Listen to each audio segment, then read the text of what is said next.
Pasaules gala tēma ir tikusi apspēlēta jau gadu desmitiem, un mūsu planētai jau bija jābūt izzudušai vairākas reizes. Bet nu ir pienākusi kārta visaprunātākajai teorijai. 21. decembrī beidzas māju kalendārs. Pēc zinātnieku teiktā šajā datumā 9 planētas nostāsies vienā rindā, tādā veidā aizsedzot saules gaismu, līdz ar to iestāsies pilnīga tumsa. Šāda parādība notiek reizi 25,000 gadu, taču rūjienieši šādam gada izskaņas scenārijam netic. Es neticu vispār tādiem māņiem nevienam. Nav nekāda iemesla neticēt. Man liekas, ka pārējiem cilvēkiem būs vienalga. Noteikti domās par savu nodzīvotu dzīvi. Kaut kāda pārmaiņa. Es domāju, ka varētu būt, bet es domāju, ka tomēr nebūs tik traki. Nemaz nezinu, ko tas vārds nozīmē, un pie savu 100-gadīgo vecumu es nemaz nedomāju, ne galvu laust, kas tas ir. Kur tā tāds uzreiz nāks, kur tā apstāsies pasaulē. Ne prāta nenāk, man patiesi nemaz nedomāju. Pa televīziju, pa radio es pat nogriežu, ka tā runa tur iet.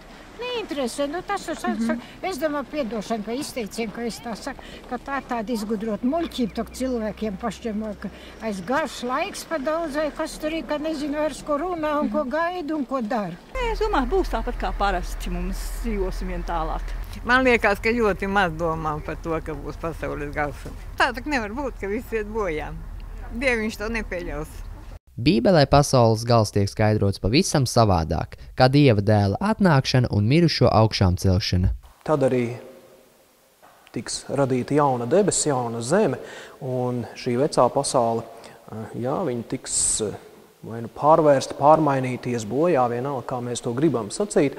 Paredzams, ka šī nebūs pēdējā apokalipses teorija, jo ir zināmas jau nākamās, kuras ir plānotas pēc pāris un arī pēc vairākiem 100 gadu, bet kuram būs bijusi taisnība, visticamāk mēs tā arī nekad neuzzināsim. Baznīca nekad nav nolikusi kādas dienas vai kādas stundas un teikusi, pasaules gals būs tad un tad. Neviens to dienu, nec to stundu nezina.